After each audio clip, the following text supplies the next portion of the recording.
नमस्कार प्यारे दर्शकों, मैं आपका ज्योतिष मित्र आदित्य द्विवेदी। अगर आप अपनी कुंडली का परामर्श चाहते हैं, अपने प्रश्नों के उत्तर चाहते हैं, समस्याओं का समाधान चाहते हैं, खराब ग्रह दशाओं के उपाय जानना चाहते हैं, कुंडली मिलान करवाना चाहते हैं या किसी शुभ मुहूर्त के बारे में जानकारी लेना चाहते हैं, तो आप हमारे नंबर पर हमें कॉल कर सकते हैं या व्हाट्सएप मैसेज कर सकते हैं।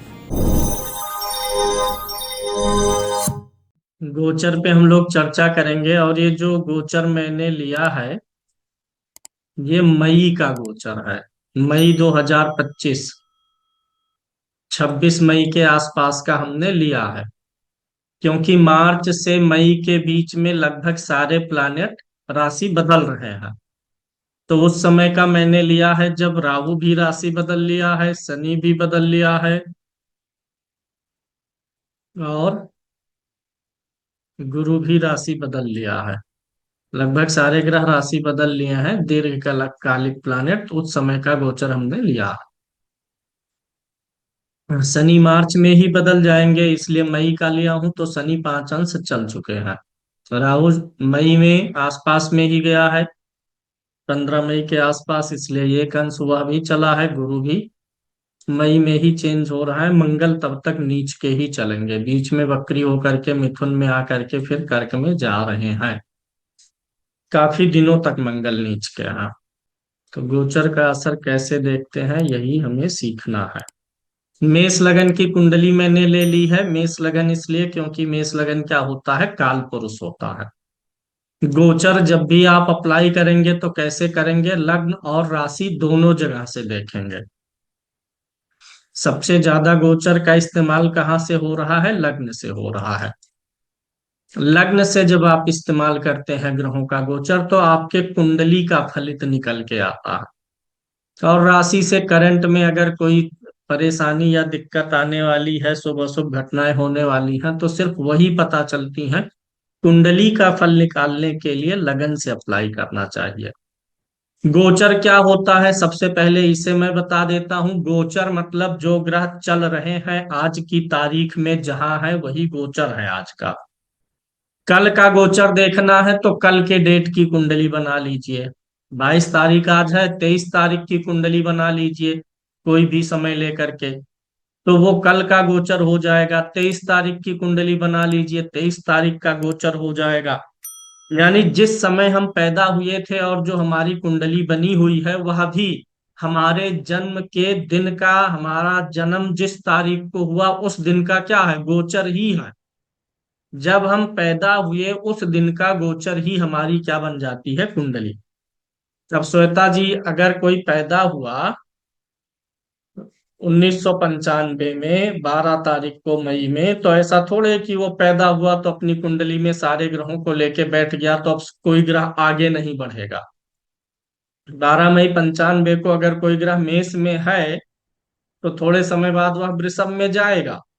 तो ग्रह हमेशा क्या करते रहते हैं, मूव करते रहते हैं। ग्रह यही जो मूव करते रहते हैं इसी को क्या बोलते हैं, गोचर।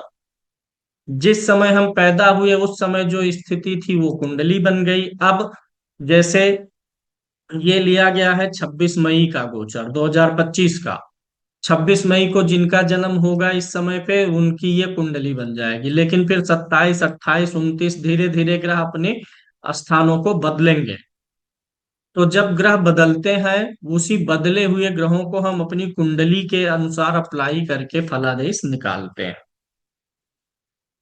किसी भी दिन का गोचर चाहिए, आज के 2 साल आगे का चाहिए, 2026 का चाहिए। तो 2026 में मार्च का चाहिए तो मार्च की कोई तारीख ले लीजिए। 15 मार्च का चाहिए, 15 मार्च 2026। जैसे कुंडली बनाते समय डाटा डालते हैं वैसे डाल देंगे, तो उस समय का गोचर आ जाएगा कि 2026 में कौन सा ग्रह कहाँ रहेगा। पीछे का गोचर चाहिए तो पीछे का डेट और टाइम ईयर डाल दीजिए, तो पीछे का आपको पता चल जाएगा। जिस साल जानना चाह रहे हैं उस साल कौन सा ग्रह किस राशि में था, कितने अंश पर था, कहाँ था। थोड़ा गोचर देखते हुए ग्रहों की डिग्री देख करके अनुमान भी लगाया जाता है। जैसे अगर इसी में आपको डेट और तारीख ईयर ना दिया गया है हो, राहु को आप देखिए, राहु 29 अंश का दिख रहा है। राहु कैसा चलता है? उल्टा चलता है। तो राहु की 29 डिग्री देख करके आपके मन में क्या आना चाहिए कि अभी राहु हाल फिलहाल में ही कुंभ राशि में आया है। अभी ये पूरा 29, 28, 27, 26 चलते चलते एक दिन एक अंश और 0 अंश का होकर के फिर पिछली राशि में जाएगा। जैसे गुरु की डिग्री 2 दिख रही है, इससे आपको क्या अनुमान मिलता है? गुरु मिथुन राशि में अभी हाल फिलहाल में ही आया होगा, तभी 2 अंश चला है। सूर्य 11 अंश का है। एक राशि पे कितने दिन रहता है? 30 दिन। तो 11 अंश का है, यानी कि वृषभ राशि में आए सूर्य को लगभग 11 दिन हो चुके हैं। क्योंकि 30 दिन में बदलता है, तो यानी एक दिन में एक अंश लगभग चलेगा। कर्क राशि में मंगल दिखाई दे रहा है, 24 अंश का दिखाई दे रहा है। तो ये कर्क राशि में 6 अंश और जब आगे जाएगा तब कर्क पूरा करके आगे सिंह में पहुंचेगा। तो डिग्री देख करके अनुमान मिल जाता है। जैसे चंद्रमा 3 अंश का दिखाई दे रहा है, तो इसका मतलब क्या है कि अभी चंद्रमा हाल फिलहाल ही इस राशि में प्रवेश किया है, 5-6 घंटे पहले ही। क्योंकि डिग्री अभी इसकी कम है। तो ये ग्रहों का गोचर होता है। ये गोचर है आपका मई महीने का। सभी राशियों पर अगर आप देखें तो शनि महाराज काल पुरुष की जो कुंडली होती है, 12 राशियां जो होती हैं, उसका एक सर्किल पूरा करने वाले हैं। मेष से ही हमेशा गणना शुरू होगी। शनि कहाँ पहुंचेंगे? मीन में। मीन पूरा जब करेंगे और मेष में आएंगे तो क्या होगा? एक पूरा सर्किल शनि महाराज का पूरा होगा। जब भी शनि महाराज का एक सर्किल पूरा होता है, 2.5-2.5 साल हर राशि में रहते हुए लगभग 30 वर्ष चल लेते हैं, तो पूरे विश्व में कुछ परिवर्तन आते हैं, हमेशा आते हैं। 30 साल की इनकी शनि महाराज की जब साइकिल पूरी होती है तो हमेशा विश्व में परिवर्तन आते हैं। मीन राशि में जब भी शनि जाता है तो कुछ विशेष परेशानियां पब्लिक को मिलती हैं। क्यों? अगर आप काल पुरुष की कुंडली देखें तो मेष लगन की होती है। 7.5 कब चलती है? जब आपकी राशि के पीछे शनि हो, राशि पे हो और अगली राशि पे जाए तो 7.5 होती है ना। तो काल पुरुष की कुंडली मेष लगन की होती है, और जब शनि मीन में आते हैं तो काल पुरुष की क्या शुरू हो जाएगी? 7.5। 7.5 साल के समय के लिए मेष राशि के पीछे, फिर 2.5 साल मेष राशि पर, फिर 2.5 साल अगली राशि पर रहते हैं। और यह टाइम विश्व में पूरे रिफॉर्म्स का होता है। तो अगले 7.5 वर्षों में जब शनि मार्च में आ जाएंगे, उसके बाद बड़े रिफॉर्म्स होंगे संसार में। यानी एक तो काल पुरुष की ही 7.5 शुरू हो रही है। ये बताइए, काल पुरुष की कुंडली सबकी कुंडली में होती है कि नहीं होती है? बैकग्राउंड में तो वर्क करती है ना। जब काल पुरुष के लिए कोई घटना लागू होती है ना, वो सब कुंडलियों पर अपने आप लागू हो जाती है, उससे सब प्रभावित होते हैं। क्योंकि काल पुरुष ही प्रभावित हो रहा है, तो हम उसी काल पुरुष का एक क्या है? भाग है, तो हम भी प्रभावित होते हैं। तो पहली चीज तो यह जानिएगा, इन 7.5 वर्षों में काल पुरुष प्रभावित होने वाला है। विश्व में एक मंदी की आशंका रहेगी। अगर विश्व में मंदी आएगी तो क्या हमारे और आपके ऊपर असर नहीं पड़ेगा? पड़ेगा। तो हमारे और आपके ऊपर भी असर पड़ने वाला है। आर्थिक रूप से बहुत उथल पुथल होने वाली है चीजें आने वाले 7.5 सालों में।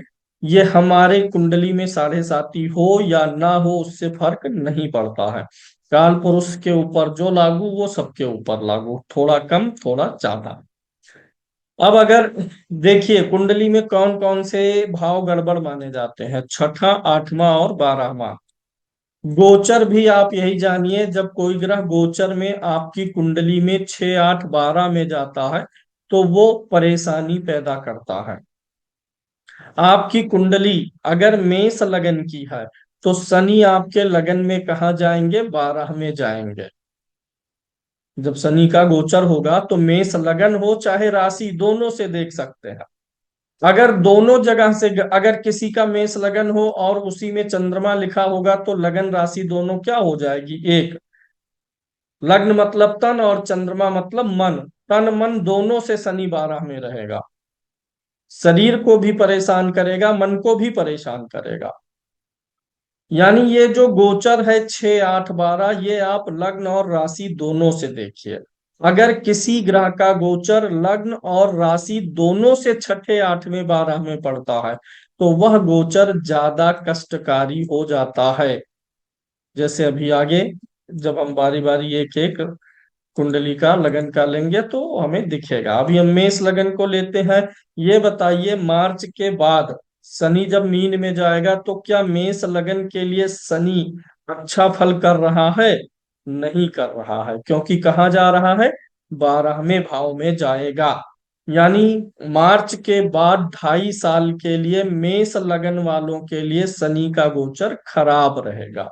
जिनकी मेष राशि होगी उनके लिए भी शनि क्या रहेगा? खराब रहेगा। जिनकी लगन भी मेष है और राशि भी मेष है उनके लिए शनि डबल प्रभाव में खराब फल देगा। अगर लगन से खराब है, राशि से अच्छे भाव में है, तो कभी खुशी कभी गम। लगन से भी अच्छे भाव में हो, राशि से भी अच्छे भाव में हो, तो बहारो फूल बरसाओ। और अगर दोनों जगह से खराब हो गया, लगन से भी 6 8 12 में कहीं पड़ रहा है और राशि से भी 6 8 12 में पड़ रहा है, तो मारो मुझे मारो। देखे हैं वो शॉर्ट वाला वीडियो जिसमें कभी कभी बोलता है, वो वाली स्थिति। यानी दोनों जगह से जज करना है आपको। तो मेष लगन के लिए शनि का गोचर हो रहा है खराब। और लगन जो होता है मेष लगन, ये शनि की नीच राशि होती है। तो शनि का गोचर इनके 12वें भाव में इनको शुभ फल नहीं देगा, क्योंकि शनि लगन के लिए फेवर वाला प्लानेट नहीं है। लगन के लिए जब कोई ग्रह फेवर करता है तो थोड़ा रियायत भी करता है। शनि की तीसरी दृष्टि धन भाव पर आएगी, इसको भी खराब करेगा। छठे भाव में आएगा, विरोधियों को बढ़वाएगा। और दसम भाव को भी वहां से देखेगा, यानी भाग्य को भी देखेगा। शनि का गोचर मेष राशि के लिए या मेष लगन के लिए खराब है। गुरु का गोचर कहाँ रहेगा? मेष के लिए कहाँ रहेगा? तीसरे भाव में रहेगा।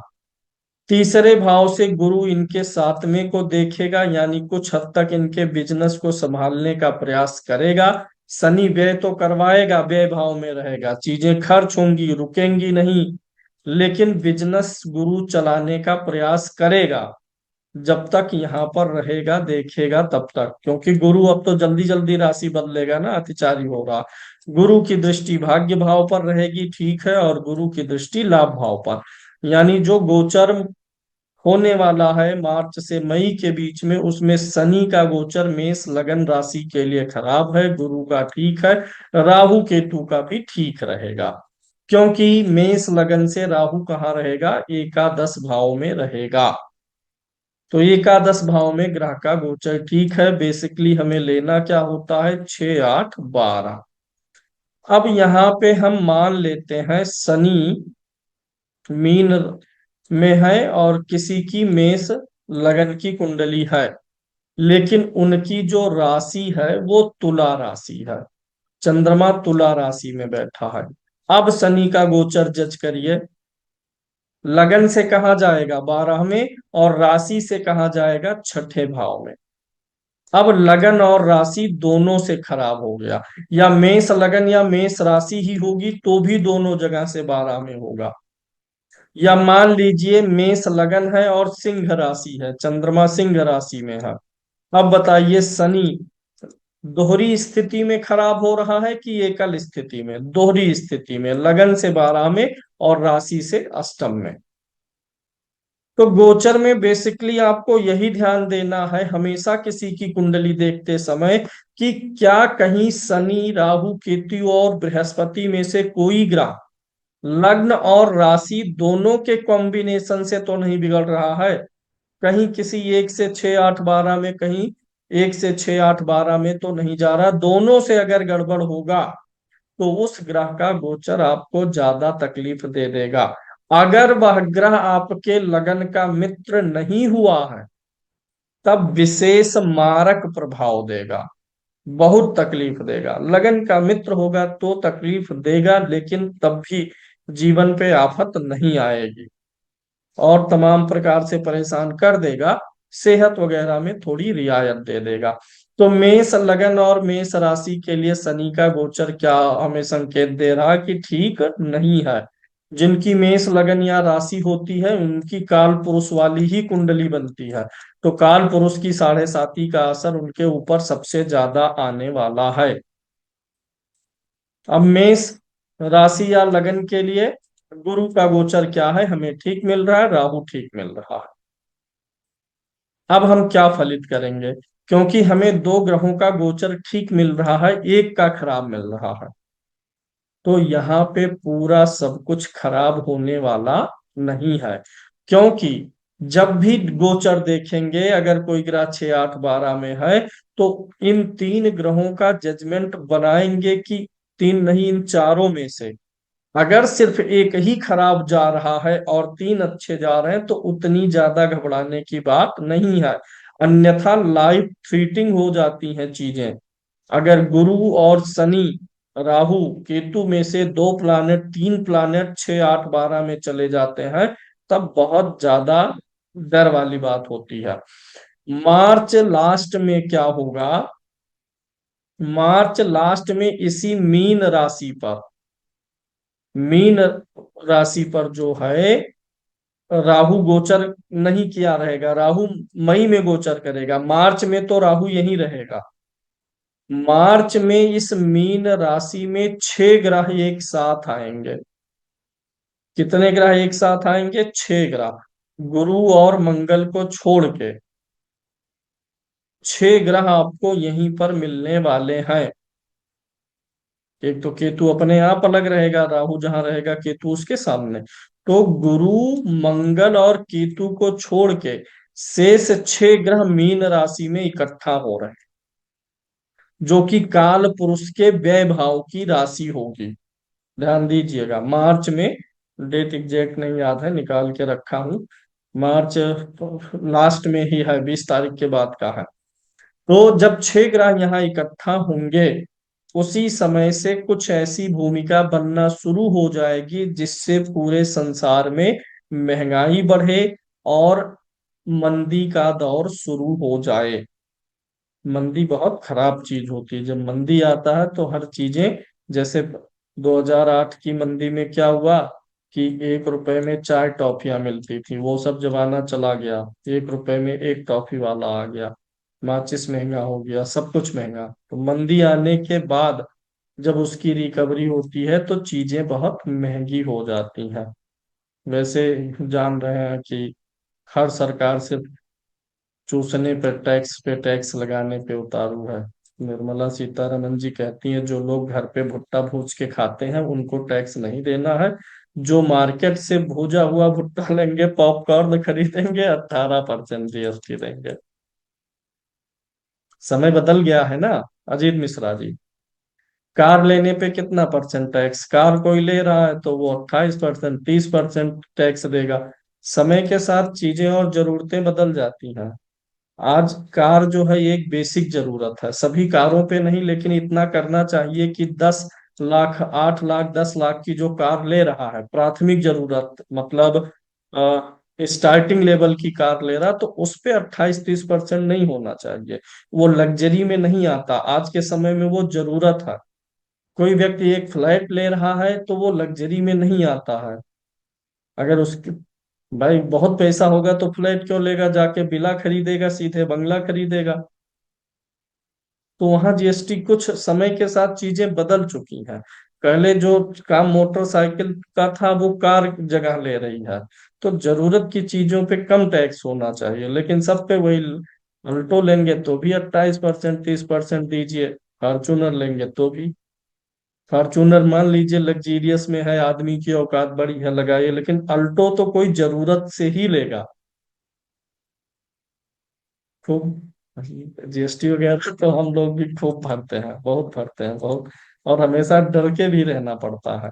अब भरेंगे भी, कोई आएगा तो उनको भी सेवा पानी तगड़े से देना होता है।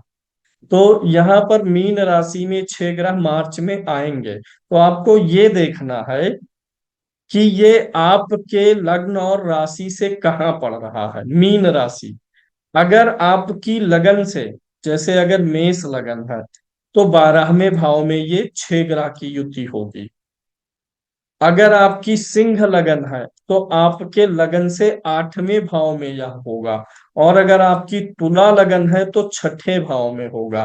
तो मार्च में जो छठ ग्रही युति होने वाली है वह मेष के लिए, सिंह के लिए और तुला के लिए गलत असर डालेगा, ज्यादा विशेष दुष्प्रभाव डालेगा। अगर उस समय दशा भी खराब होगी तो बहुत ज्यादा दुष्प्रभाव आ सकता है। मेष, सिंह और तुला लग्न या राशि के लोगों को सावधान रहने की जरूरत ज्यादा रहेगी, क्योंकि 6 6 ग्रह आ जाएंगे एक ही भाव में उनके, या तो छठे या तो 8वें या तो 12वें। और सबसे ज्यादा जिम्मेदारी भार किसके ऊपर आएगा? मीन राशि के ऊपर, क्योंकि ये 6 ग्रह कहाँ आ रहे हैं? मीन राशि में। भाई जगह कौन सी है? G20 समिट होना है, कहाँ होगा? दिल्ली में। तो उस समय दिल्ली के ऊपर क्या रहेगा? ज्यादा भार। तो 6 ग्रहों का भार मीन राशि के ऊपर आ रहा है। तो मीन राशि के लोग भी थोड़ा सा सचेत रहें। उस समय इनको बहुत ज्यादा धैर्य से चलना होगा। कुछ ऐसी घटनाएं, परिस्थितियां बनेंगी कि जिम्मेदारी का बोझ बढ़ेगा। तो ये तो हो गई। आप अपनी कुंडली से मिला लीजिए मार्च में 6 ग्रहों की युति जो हो रही है। अगर आपके 6 8 12 भाव में कहीं बन रहा होगा लग्न से या राशि से, तो आप उन 6 ग्रहों में उन ग्रहों के वस्तुओं का दान कर दीजिएगा जो आपके लगन के मित्र नहीं होंगे। 6 में 6 तो लगन के मित्र होंगे नहीं। तो उन ग्रहों की वस्तुओं का दान कर दीजिएगा जो आपके लगन के मित्र नहीं होंगे।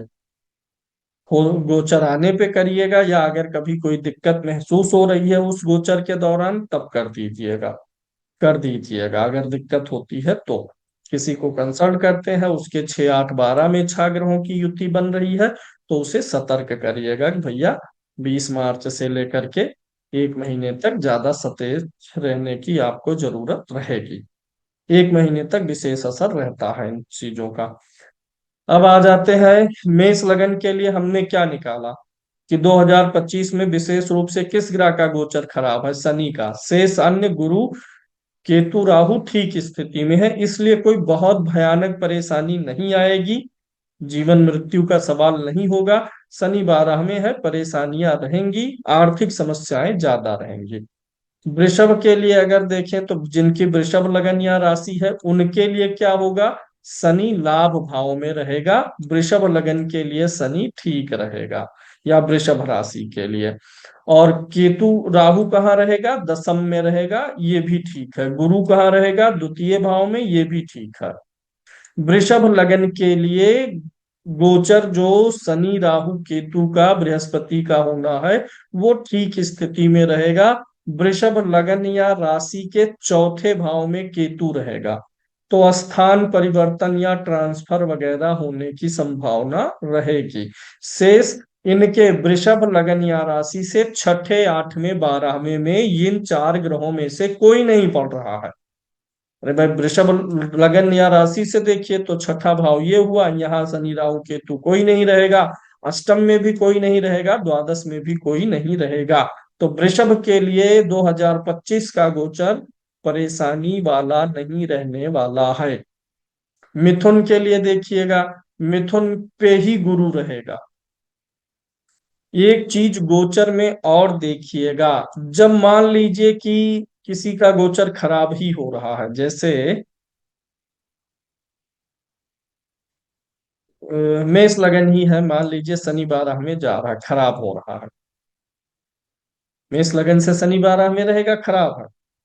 लेकिन उसी दौरान अगर आपकी राशि पर कोई शुभ ग्रह बैठा होता है, राशि पे ही कोई शुभ ग्रह बैठा हो, जैसे बृहस्पति बैठेगा तो लंबे समय तक बैठेगा, शुक्र रहेगा तो थोड़े दिन में हट जाएगा, बुध हट जाएगा, चंद्रमा, गुरु रहेगा ज्यादा दिन बैठेगा।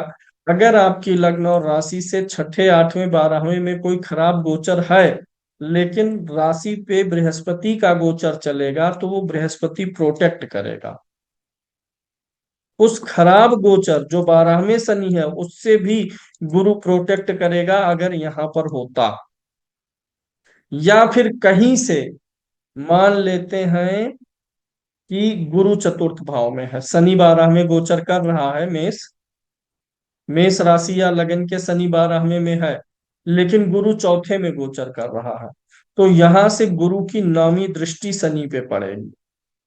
तो भी इस शनि के हानिकारक प्रभाव से क्या करेगा, इम्प्रूव करेगा, मदद करेगा, दुष्प्रभाव कम आने देगा, बदल तो नहीं देगा लेकिन हमेशा आपको बहुत कठिन स्थितियों से बचा लेगा। लिखना चाहे तो लिख लीजिए, किसी भी ग्रह का गोचर लग्न और राशि दोनों से देखना चाहिए। लिखिए, किसी भी ग्रह का गोचर लग्न और राशि दोनों से देखना चाहिए। ग्रह का गोचर लग्न या राशि से 6, 8, 12, छठे आठवें 12वें भाव में हो, 12वें भाव में हो तो वह अशुभकारी होता है। नेक्स्ट, अगर किसी ग्रह का गोचर और उसी समय बृहस्पति का गोचर, उसी समय बृहस्पति का गोचर लग्न ऑब्लिक राशि, लग्न या राशि पर हो, लग्न या राशि पर हो तो कुछ हद तक अशुभ प्रभाव से बचाता है, अशुभ प्रभाव से बचाता है। नेक्स्ट पॉइंट, 6, 8, 12 में गोचर कर रहे, 6, 8, 12 में गोचर कर रहे ग्रह पर अगर बृहस्पति की दृष्टि पड़ रही हो, बृहस्पति की दृष्टि पड़ रही हो तो भी अशुभ गोचर की तीव्रता कम हो जाती है, तो भी अशुभ गोचर की तीव्रता कम हो जाती है। जिस किसी भी भाव में ग्रह गोचर कर रहा है उस भाव में सर्वाष्टक कुंडली में, उस भाव में सर्वाष्टक कुंडली में अगर बिंदुओं की संख्या बहुत कम हो, कोष्टक में 25 से कम, 25 हुआ, 18 हुआ, जितना कम होता जाएगा गोचर उतना ज्यादा बुरा हो जाएगा। अष्टक वर्ग में उस भाव में बिंदुओं की संख्या कम हो, 26 से कम, उस खराब गोचर का दुष्प्रभाव और बढ़ेगा। और अगर बिंदुओं की संख्या अधिक होगी, बिंदुओं की संख्या अधिक होगी, हाँ 6, 8, 12 होगा तो उसी के लिए है ही ये, 6, 8, 12 में ये गोचर खराब होगा। तो 6, 8, 12 में अगर बिंदुओं की संख्या अधिक होगी तो कुंडली के लिए गड़बड़ हो सकता है, लेकिन गोचर में वह भाव ग्रह को संभालेगा। जैसे जिनकी 7.5 चल रही है, एक मिनट, ये पहले नियम पूरा कर लीजिए। क्या, अगर बिंदुओं की संख्या अधिक है तो अशुभ प्रभाव को कम करेगा। देखना क्या रहेगा, सर्वाष्टक कुंडली, ठीक। इसको ऐसे समझ सकते हैं, शनि की जो 7.5 होती है, प्रस्तर से नहीं देखना है, इससे देखिएगा सर्वाष्टक में उस भाव में अधिक बिंदु है कि नहीं। प्रस्तर अष्टक वर्ग से भी देख सकते हैं कि ग्रह जिस राशि में गोचर कर रहा है अगर उसको वहां पर ज्यादा पॉइंट मिले हैं तो भी अशुभता कम रहेगी। मान लीजिए 7.5 मेष लगन की चल रही है, यही जो कुंडली है, मान लीजिए मेष राशि है किसी की, शनि की 7.5 शुरू हुई, ठीक, यहाँ मीन से शुरू होगी, मेष फिर वृषभ। अब शनि जब 12वें भाव में आया, इस समय मीन राशि की 7.5 चल ही रही है, जिनकी 7.5 चल रही है शनि राशि से पिछले राशि पर और अगले भाव में रहेगा, 7.5 होगी। अब शनि किस भाव में है, वहां अष्टक वर्ग में अगर पॉइंट ज्यादा होते हैं तो 7.5 का वह चरण कम दुष्प्रभावी होता है। 3 भाव में होगा 7.5 में, पूरे 3 भावों में से जिस भाव में सर्वाष्टक में कम पॉइंट्स होंगे जब उसमें जाएगा गोचर तब ज्यादा तकलीफ देगा। किसी ने सवाल पूछा कि जैसे गुरु मारक हो, जैसे शनि 12 में यहाँ पर है, मान लीजिए गुरु मारक है और तब राशि पर बैठा हुआ है, तो क्या तब भी बचाएगा? हाँ, तब भी बचाएगा। गुरु एक नैसर्गिक रूप से शुभ ग्रह है। उसका केंद्र में होना, लगन में होना, क्रूर ग्रह पे दृष्टि पड़ना, वो नैसर्गिक रूप से शुभ है। खुद अच्छा नहीं देगा, लेकिन दूसरे से अच्छा निकलवा लेगा, दूसरे को शुभ बना देगा।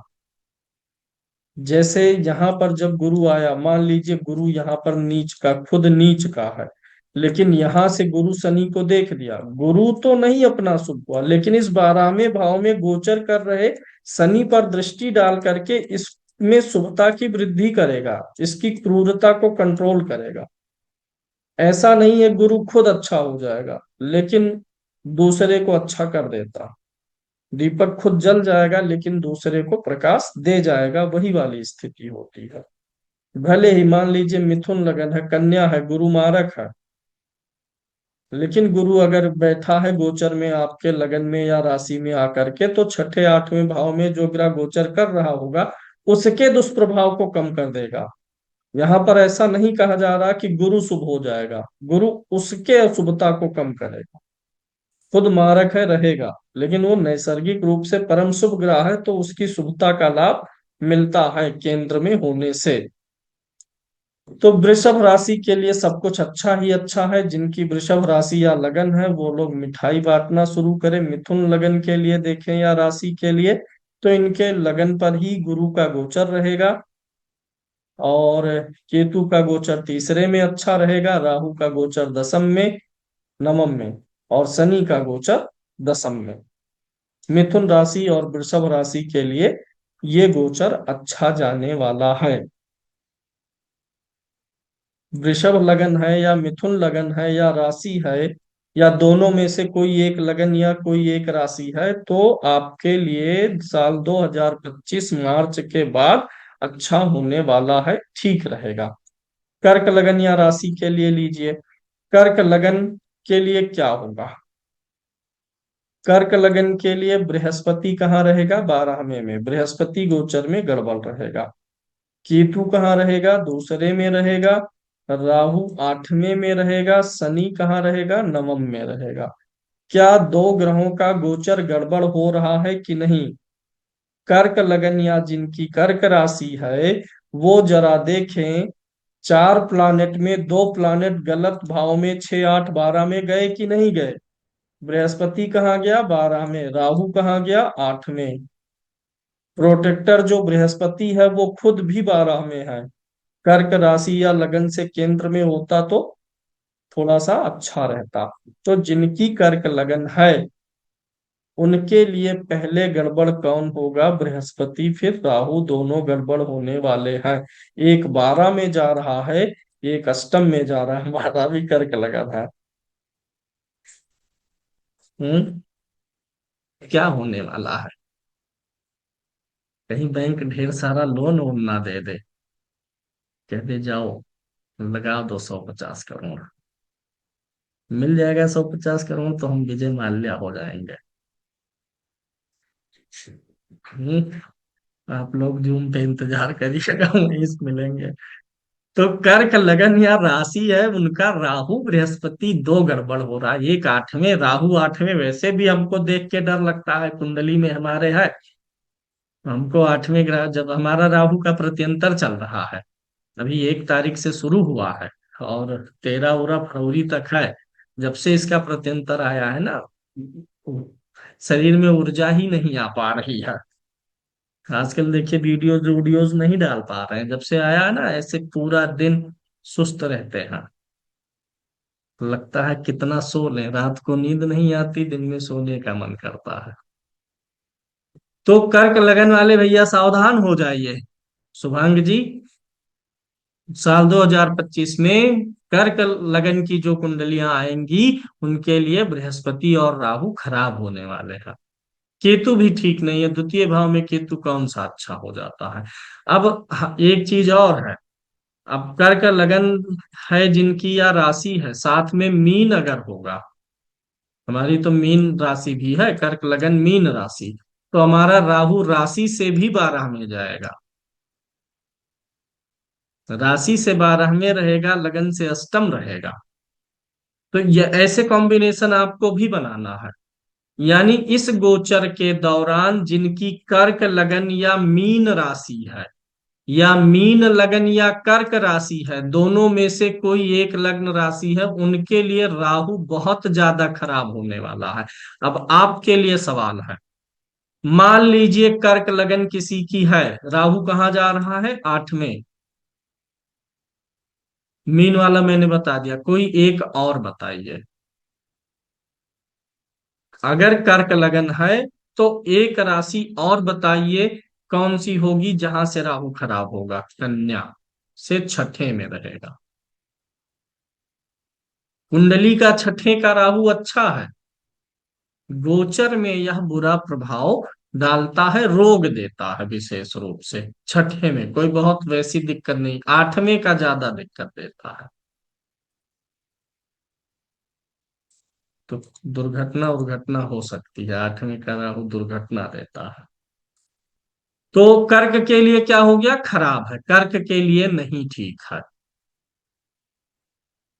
सिंह पे चलिए, सिंह के लिए जज करेंगे तो बृहस्पति एकादश में है, बृहस्पति ठीक रहेंगे कुछ। लेकिन राशि पर ही या लगन पे ही राहु केतु का गोचर नहीं अच्छा होता है, अगर वह बुध शुक्र और शनि का लगन या राशि नहीं है तो। भाई बुध शुक्र शनि के लिए मित्र हो जाते हैं, लेकिन सूर्य चंद्रमा मंगल गुरु के लिए मित्र नहीं है। तो सिंह लगन के लिए या सिंह राशि के लिए उनके ही ऊपर केतु का गोचर रहेगा, जो ठीक नहीं है।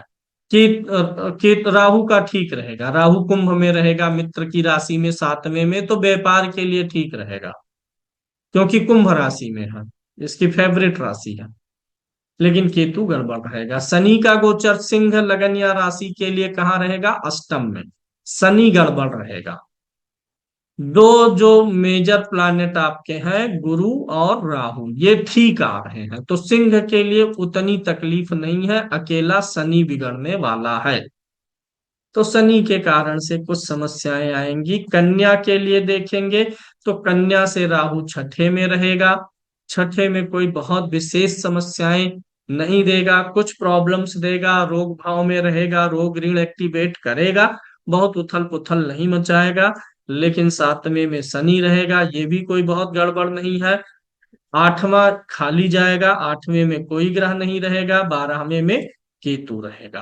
तो दो प्लैनेट गड़बड़ हो रहे हैं। एक थोड़ा सा राहु, थोड़ा सा, बहुत ज्यादा नहीं असर डालेगा, शनि में है, और कन्या लगन है तो लगन का मित्र है, इसलिए बहुत गड़बड़ नहीं है। लेकिन केतु गड़बड़ रहेगा, यानी 3 प्लैनेट में केतु गड़बड़ रहेंगे। तुला के लिए देखेंगे तो शनि गड़बड़ रहेंगे। तुला से शनि कहाँ पड़ेंगे, छठे भाव में। शनि और बृहस्पति का 6 8 12 का विशेष रूप से गड़बड़ होता है, राहु का विशेष गड़बड़ 8वां होता है, और गुरु शनि का 6 8 12 तीनों गड़बड़ होता है। तो तुला के लिए शनि रहेंगे छठे में, 7 8 9 बृहस्पति की दृष्टि इनके लगन पर पड़ेगी, बृहस्पति ठीक रहेंगे। तो तुला के लिए भी कोई बहुत विषमकारी परिस्थितियां नहीं होंगी, क्योंकि राहु ठीक ही रहेगा, गुरु ठीक जगह पे रहेगा, अकेला शनि गड़बड़ रहेगा, तो उतनी तकलीफ तो झेलनी पड़ेगी। वृश्चिक लगन के लिए राहु तीसरे चौथे भाव में रहेगा, ठीक है, बहुत ना अच्छा ना बहुत बुरा, राशि अच्छी मिलेगी, लेकिन वृश्चिक का मित्र नहीं है। शेष वृश्चिक के ये पंचम में जाएगा, शनि ठीक रहेगा, छठे में कोई ग्रह नहीं, 7वें में कोई नहीं, 8वें में गुरु रहेगा। मतलब कोई नहीं, मतलब सिर्फ हम 4 प्लैनेट देख रहे हैं, शनि राहु केतु बृहस्पति।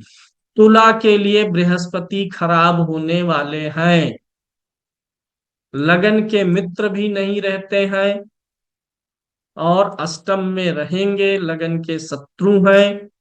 तो तुला लगन को बृहस्पति महाराज बहुत तकलीफ देने वाले हैं।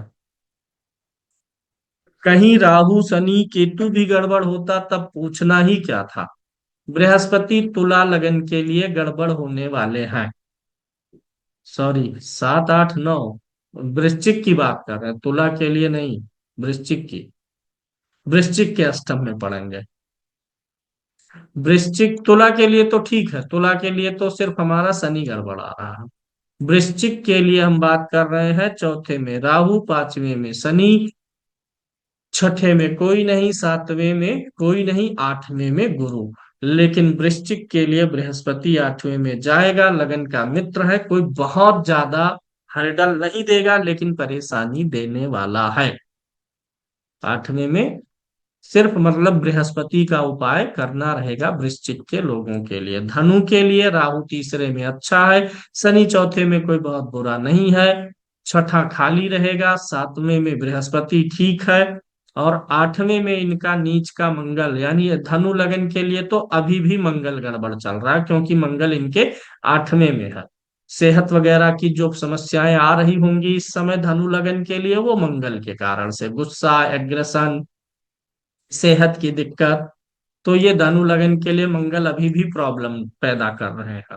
अन्य दीर्घकालिक ग्रहों में कोई गड़बड़ होने वाला नहीं है।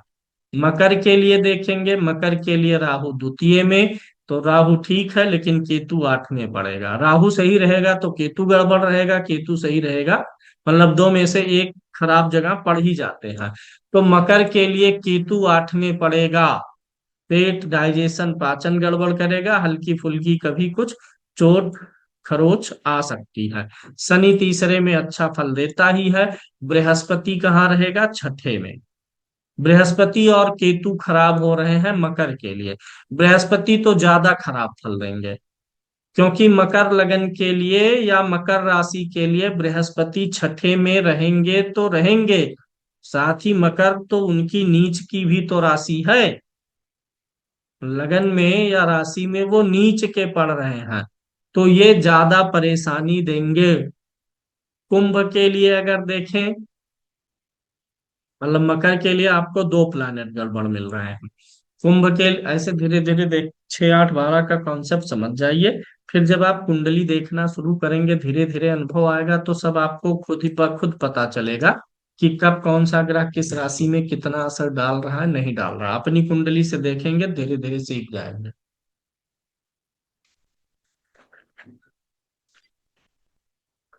कुंभ के लिए, कुंभ पे राहु खुद रहेगा, हालांकि शनि की राशि पे है तो बहुत गड़बड़ नहीं है, ठीक है। शनि द्वितीय में रहेगा। अगर कुंभ राशि है तो साढ़े साती ऑलरेडी चल रही है। कुंभ के दूसरे में शनि रहेगा, साढ़े साती का असर बना रहेगा, यानी शनि को अच्छा बहुत नहीं मानेंगे, बुरा भी नहीं, क्योंकि लगन का स्वामी खुद है। कुंभ के लिए साढ़े साती बहुत गड़बड़ जाती ही नहीं है। जब 12वें में होता है तो स्वाग्रही होता है, जब राशि पे आता है तो भी स्वाग्रही, द्वितीय में जाता है तो लग्नेश होके जाता है। कुंभ के लिए साढ़े साती कोई विशेष गड़बड़ी नहीं पैदा करती है। तो शनि का गोचर ठीक मान के चलेंगे, राहु ठीक है। कुंभ के लिए अगर बृहस्पति को देखें तो 1 2 3 4 5 पंचम भाव में रहेगा, बृहस्पति भी ठीक है, 5 6 7। केतु सप्तम में रहेगा, ये थोड़ा सा दाम्पत्य में जीवन साथी को परेशानी पैदा करेगा। मतलब कुल मिलाकर के कुंभ के लिए गड़बड़ नहीं है, ठीक है। साढ़े साती वाला जो इफेक्ट चल रहा है वही चलेगा। थोड़ा सा धीमापन काम में, शरीर में थोड़ा सा धीमापन, हर चीज में धीमापन बन के धैर्य पूर्वक चीजें चलेंगी। मीन के लिए बात करें तो शनि राशि पर ही रहेंगे, राहु 12 में रहेगा, यानी साढ़े साती भी रहेगी, राहु का 12 में गोचर रहेगा। 1 2 3 4 बृहस्पति चतुर्थ में रहेगा, अच्छी बात है। पंचम में रहेगा आपका मंगल, जो कि हट जाएगा मई तक। फिर इसके बाद आ जाएगा केतु, मीन से कहाँ पड़ेगा? छठे में। केतु थोड़ा सा गड़बड़ रहेगा, केतु और राहु का गोचर गड़बड़ रहेगा मीन के लिए। अब करना क्या है आपको? आपको अपनी लग्न और राशि दोनों से इन चारों ग्रहों का तालमेल देखना है। लगन से खाली गड़बड़ भाव में जा रहा है 6 8 12 में, कि राशि से खाली जा रहा है, कि दोनों जगह से ठीक है, कि दोनों जगह से गड़बड़ है। जब कोई प्लैनेट लग्न और राशि दोनों जगह से गड़बड़ होता है तो उससे विशेष सावधानी रखनी चाहिए। उस गोचर के दौरान अप्रिय घटनाएं होती हैं। अब चूंकि यहां पर जिनका कॉम्बिनेशन बना होगा 6 8 12 का, और 7.5 भी चल रही होगी, यानी कुंभ, मीन और मेष। मीन में जब शनि जाएगा तो मेष की भी 7.5 आ जाएगी ना। खराब गोचर के दौरान जब 7.5 भी हो, नोट कर लीजिएगा, खराब गोचर के दौरान जब 7.5 भी होती है तो भी तकलीफ ज्यादा आती है, हर तरफ से समस्याएं आती हैं। अब गोचर में हम कुंडली पे कैसे अप्लाई करते हैं, कुंडली का फल कैसे, ये तो गोचर में कोई ग्रह कब अशुभ हो जाएगा, अशुभ माने वह आपको शारीरिक कष्ट, आर्थिक कष्ट, सामाजिक मानसिक कुछ भी दे सकता है। जब इस प्रकार से हो रहा, कुंडली का फल कैसे निकालते हैं। मेष लगन की, मान लीजिए किसी की कुंडली है, ठीक है, मेष लगन की जिनकी कुंडली है, हम मेष लगन पे अवलोकन करें तो बृहस्पति कहाँ रहेगा, इनके तीसरे भाव में, कुंडली में कहाँ रहेगा, तीसरे भाव। अब यहां से बृहस्पति जिन भावों पे दृष्टि डालेगा, किसी की मेष लगन है अगर, तो उसके 7वें भाव पर बृहस्पति की दृष्टि जाएगी। कुंडली के किस भाव पर जाएगी, 7वें भाव पर। कुंडली के किस भाव पर जाएगी, भाग्य भाव पर। कुंडली के किस भाव पर जाएगी, लाभ भाव पर। तो गोचर का यह बृहस्पति आपके कुंडली के इन 3 भावों के फलों की वृद्धि करेगा। यानी मेष लगन जिनकी होगी, अगर उनका विवाह नहीं हुआ है तो बृहस्पति की दृष्टि यहाँ आने से बृहस्पति विवाह के लिए सपोर्ट करेगा, बृहस्पति भाग्य को बढ़ाएगा, बृहस्पति लाभ और इच्छाओं की पूर्ति को बढ़ाएगा। कुंडली में जहां पर वह दृष्टि जा रही है, कुंडली के उन भावों के शुभ फलों की वृद्धि करेगा। अब मान लीजिए दूसरी कोई लगन ले लेते हैं, दूसरी लगन हम ले लेते हैं, मकर लगन ही ले लेते हैं। जिनकी मकर लगन की कुंडली है, उनके लिए बृहस्पति कहाँ रहेगा, छठे भाव में। तो छठे भाव के फलों की वृद्धि भी करेगा, और यहां से 12वें भाव पर उसकी दृष्टि जाएगी, उनकी लगन कुंडली के 12वें भाव पर। तो रोगों पर पैसा व्यय, छठा रोग 12वां व्यय, रोग पर पैसा व्यय, छठा वाद विवाद कचहरी, कचहरी पे पैसा व्यय। ऐसे कोरिलेशन करते हैं। अब एक दूसरा उदाहरण लीजिए, मान लीजिए मेष लगन की किसी की कुंडली है और शनि का गोचर करंटली चल रहा है मकर राशि में। मीन ना मानिए, भूल जाइए। किसी की मेष लगन की कुंडली है, शनि का गोचर मकर में चल रहा है। अब ये कुंडली में कैसे फल देगा, जिनकी मेष लगन है और शनि करंटली मकर में है, तो बताइए किस भाव में पड़ेगा, उनकी कुंडली के 10म भाव में पड़ेगा ना। अजीत मिश्रा जी, 10म में पड़ेगा ना। और कैसा पड़ेगा, स्वाग्रही पड़ेगा। यानी शनि के मकर में गोचर के दौरान इनका प्रमोशन होगा। 10म भाव पद प्रतिष्ठा का है। अब चूंकि मेष लगन जिनका है, शनि 10म में गोचर कर रहा है, स्वाग्रही गोचर कर रहा है। यानी अगर आपकी जो भी कुंडली है, जिस भी लगन के हैं, उस लगन से अगर कोई ग्रह कहीं जा करके स्वाग्रही हो रहा है, तो उस गोचर में उस भाव के फल की वृद्धि करेगा। अभी हम मान लेते हैं कि सिंह लगन की कुंडली है, सिंह लगन की कुंडली ले रहे हैं, मैं सर्किल कर दे रहा हूं। सिंह लगन ये हो गया, ठीक। मान लीजिए सिंह लगन की कुंडली है किसी की, और शनि का गोचर आज की तारीख में कुंभ राशि पर है। कहाँ है, कुंभ राशि पे। तो बताइए जिसकी सिंह लगन है, उसकी कुंडली के 7वें भाव का स्वामी कौन होगा, शनि ही तो होगा। अगर सिंह लगन है तो 7वें भाव में कुंभ राशि ही तो पड़ेगी। और आज की तारीख में शनि उसी कुंभ राशि पर स्वाग्रही हुआ है, आ गया है उनकी कुंडली के 7वें भाव में, अपनी ही राशि में आया है। यह शनि क्या बनाएगा, विवाह का योग बनाएगा। जैसे 10म में स्वाग्रही हुआ था कुंडली में, भले ही कुंडली में स्वाग्रही ना हो, मेष लगन की कुंडली हो, शनि 10मेश होकर के चतुर्थ में बैठा हो, लेकिन जब वह गोचर में आपकी कुंडली के जिस भाव में स्वाग्रही होगा उस भाव के फल को देगा। सिंह लगन की कुंडली में सप्तमेश शनि होता है, लेकिन शनि कुंडली में बैठा हुआ है धनु राशि में, पांचवें भाव में। लेकिन अगर वह गोचर में जब आएगा सातवें भाव में तो स्वाग्रही होगा, इसलिए विवाह नहीं हुआ है तो विवाह कराएगा, योग बनाएगा। विवाह हो गया है तो अन्य फल देगा, बिजनेस का देगा, पार्टनरशिप का देगा, देगा। जैसे मेष लगन की ही हम कुंडली ले लेते हैं। किसी की मेष लगन की कुंडली है और उनकी कुंडली में गुरु सातवें भाव में बैठा है मेष लगन में, लेकिन गोचर में गुरु चतुर्थ भाव में आया है उनके, तो गोचर में गुरु चतुर्थ में आएगा तो क्या हो जाएगा, उच्च का। उनकी कुंडली के चौथे भाव में उच्च का हो रहा है गोचर में, तो चौथे भाव में उच्च होने के नाते चौथे भाव के फलों को ये देगा उस गोचर के दौरान। अगर उस समय कहीं भी चतुर्थेश की दशा अंतर दशा चल रही होगी तो घर का सपना, गाड़ी का सपना पूरा करा देगा। यानी गोचर में कोई ग्रह आपकी कुंडली के जिस किसी भी भाव में स्वाग्रही हो रहा होगा, उच्च का हो रहा होगा, अपने गोचर के दौरान उस भाव से जुड़े हुए फलों को आपको प्राप्त कराएगा। अब मान लीजिए कि बृहस्पति से ले लेते हैं, किसी की मिथुन लगन की कुंडली है और आज की तारीख में बृहस्पति धनु में आ गया, मिथुन लगन है, राजी जी किसी की मिथुन लगन है, गुरु कुंडली में कहीं भी बैठा हो, लेकिन जिसकी मिथुन लगन रहेगी उसके सातवें भाव में धनु राशि होगा कि नहीं होगा, होगा। गोचर का गुरु आ गया यहीं पर, अब ये विवाह का योग बनाएगा। अगर कहीं दशा अंतर दशा में भी सप्तमेश मिल गया, शुक्र मिल गया, तो यह योग और भी प्रबल हो जाएगा।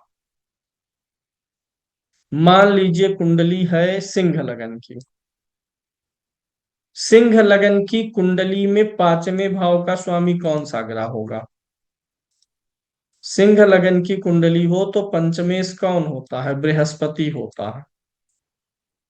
किसी की सिंह लगन की कुंडली है, बृहस्पति उनकी कुंडली में मेष राशि में कहीं बैठा है,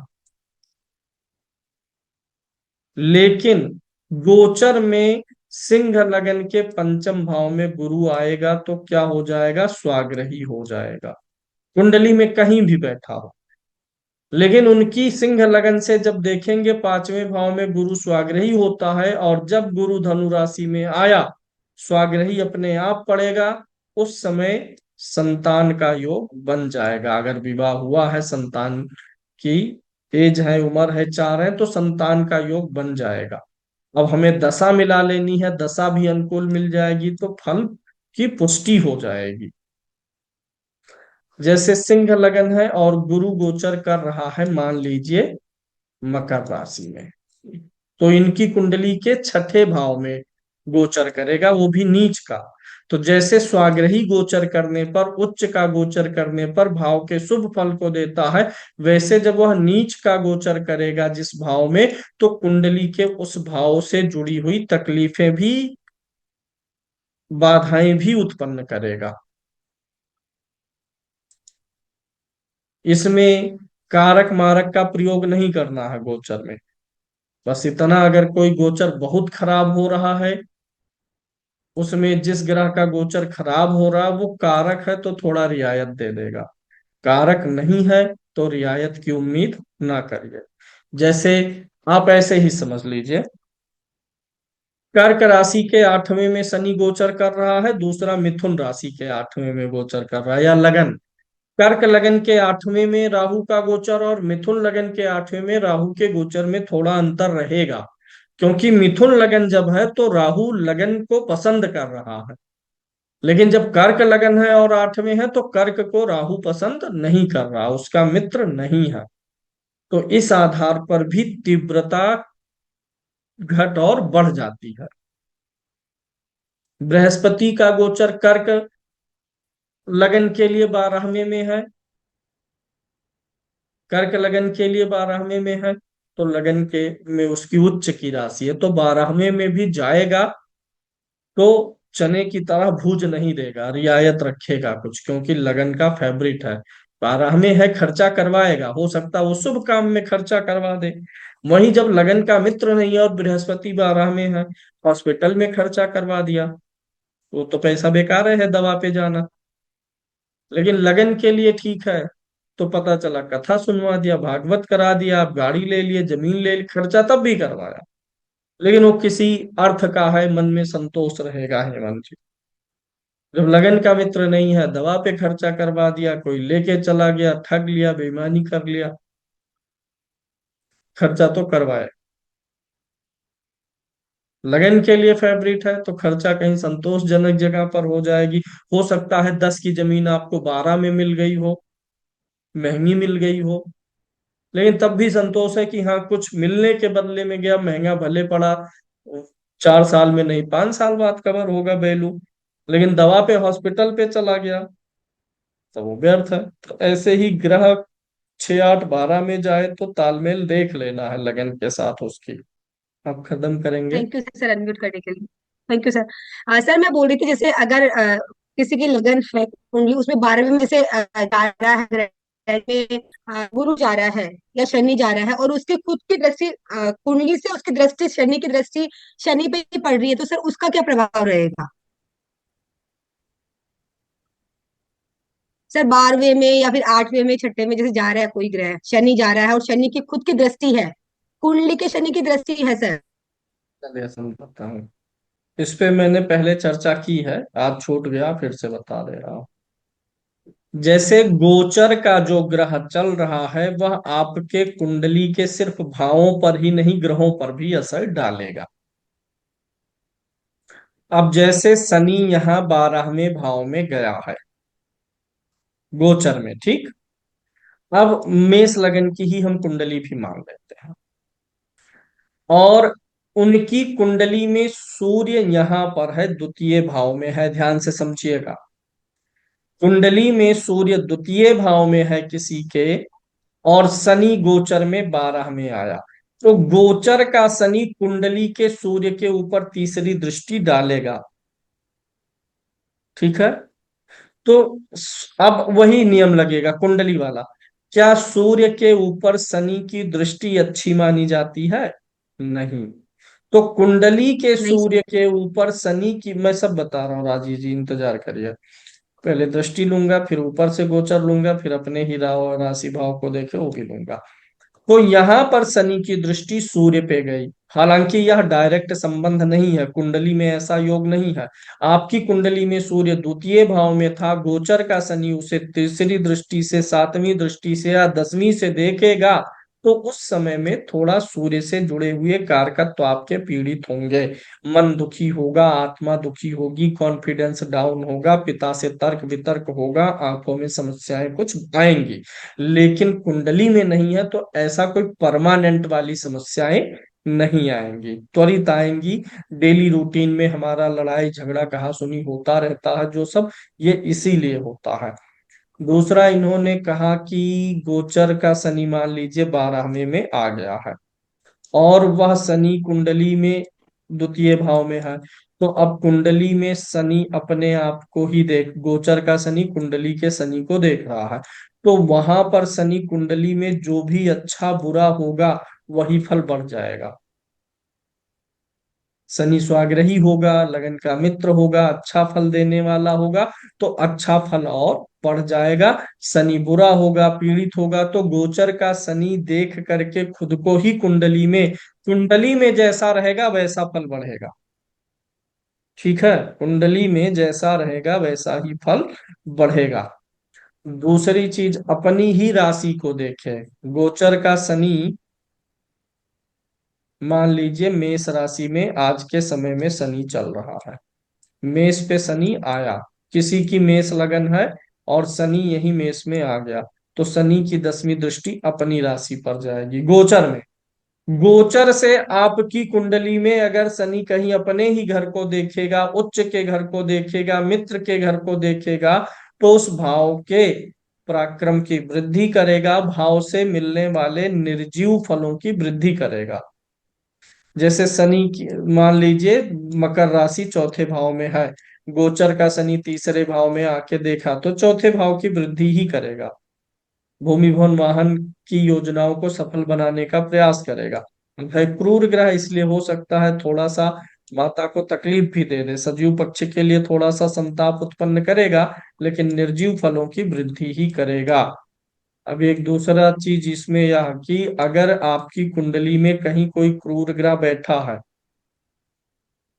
गोचर का ग्रह उसके ऊपर से जाए, जैसे मान लीजिए ये कुंडली है राहु, ये कुंडली है किसी की, राहु अष्टम में है और शनि आज की तारीख में गोचर में वृश्चिक पे आ गया, वृश्चिक से जा रहा है, तो कुंडली के राहु के ऊपर से शनि का गोचर, क्रूर ग्रह के ऊपर से क्रूर ग्रह का गोचर खराब फल देता है। यहाँ राहु बैठा है और इसके ऊपर से बृहस्पति जा रहा है, तो राहु कुंडली में बैठ के आठवें भाव की जो हानि करता है, जब शनि का गोचर इसके ऊपर से होगा तो वह हानि और बढ़ जाएगी। शुभ ग्रह का गोचर होगा तो उसकी हानि, कुंडली में जो अशुभ प्रभाव दे रहा है राहु, वो शांत हो जाएगा थोड़े समय के लिए।